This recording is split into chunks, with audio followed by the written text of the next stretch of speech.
dalam beternak bebek ini sukanya itu kita ya melihat bebek kita mempunyai produktivitas yang tinggi, lebih gemuk gitu ya, lebih berisi, terus dia fasenya bertelur dan dia menghasilkan telur dan telurnya bisa kita jual.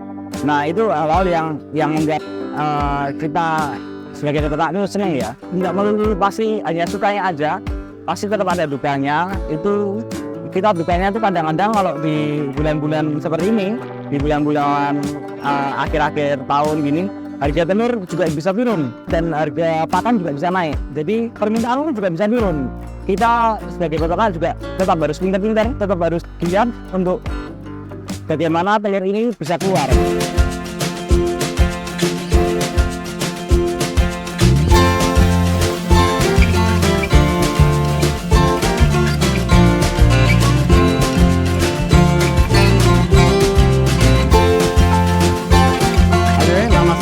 Mika Zevanya Putra Pertiwi, umur saya 28 tahun. Saya mengawali usaha ternak bebek ini karena keinginan kedua orang tua saya yang menginginkan punya ternak bebek gitu. Sehingga saya mulai belajar lalu membuka sendiri ternak bebeknya.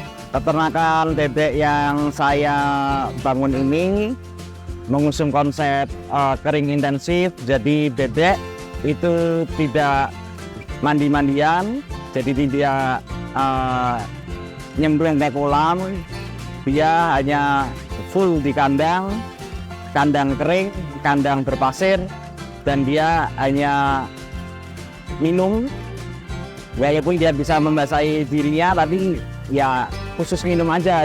Kelebihan sistem peternakan bebek kering intensif ini adalah kita bisa memaksimalkan produktivitas telur sampai 90% dan kita bisa mendapatkan omset yang jauh lebih besar ketimbang bebek bermandi-mandian, basah-basahan, dan mereka produktivitasnya tidak optimal. Betul. Jenis bebek yang saya pelihara adalah jenis bebek yang asli Solo, Boyolali, Sukoharjonan itu.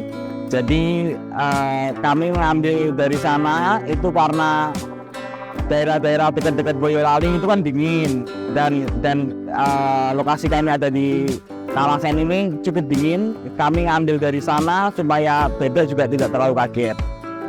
Tiap kota yang ada di sini kita isi dengan 195 ekor. Total populasi saat ini di Pertiwi Farm itu kita ada 1.300 ekor. Dan saat ini per kotanya memang ada yang di 90%, ada yang baru di 78%, ada yang baru di 10%, ada yang baru di 5%. Jadi kalau per hari ini produksi telur kita hari ini baru di sekitar 600 butir telur tiap hari, dari di 50% secara keseluruhan. Bebek yang baru datang itu biasanya umurnya 4-5 bulan. Dan biasanya di kandang, pertama kali datang di kandang itu kita menunggu kurang lebih waktu 1 bulan untuk bebek bertelur. Memang tiap harinya pasti ada kisaran 1-2 butir yang bertelur, dan itu akan terus naik dan akan terus mencapai produktivitas yang maksimal. Jadi ketika bebek datang usianya 4 bulan, ke 2 bulan lagi di usia yang 6 bulan dia baru produktivitasnya maksimal.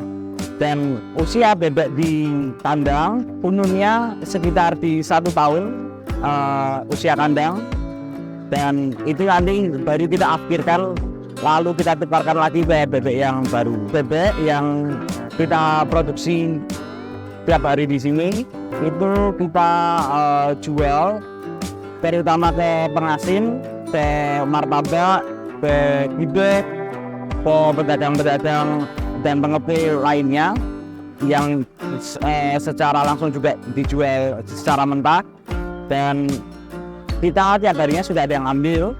Dan biasanya memang kalau skala-skala besar tiap minggunya pasti mereka mengambil dan kita jaga di harga yang telah disepakati.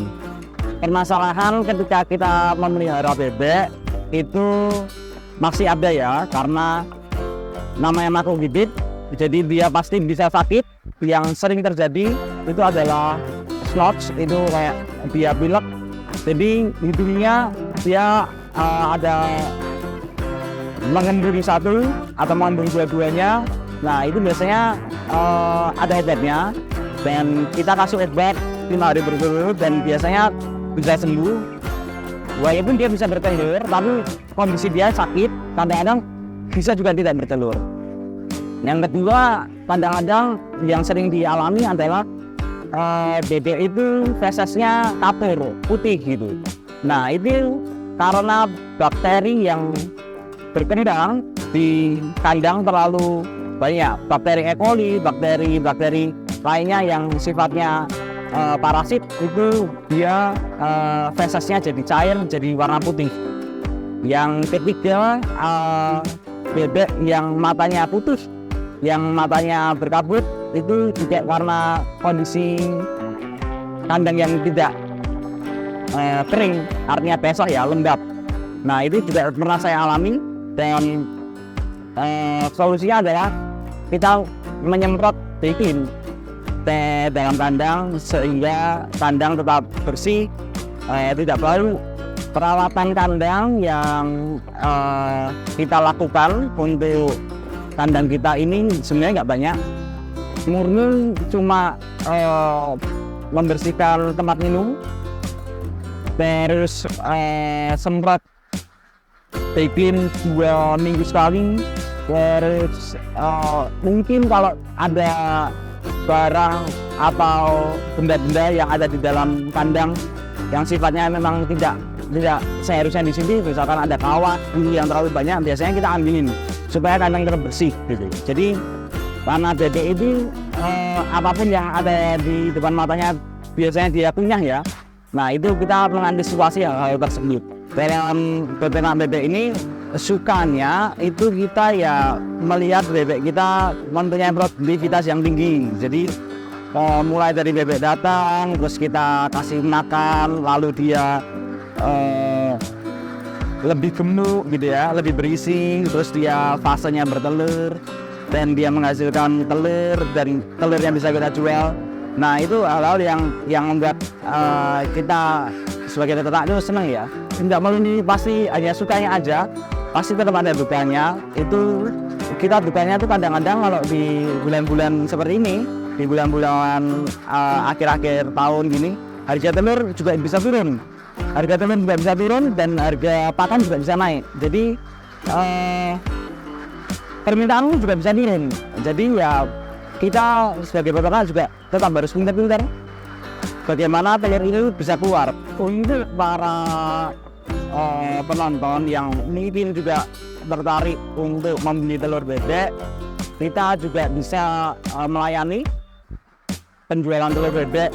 Nah, belinya pun kita bisa melalui WA, bisa di googling Dairy Farm seperti apa, lalu bisa juga mengikuti website telurbebekjogja.com. Itu website kita, website kami, dan nanti menginisiasi para pembeli datang ke sini. Terima kasih untuk para penonton. Sekian dari saya, Mika Sebaya Putra, saya pemilik dari Peternak Islam, dan sampai jumpa kembali.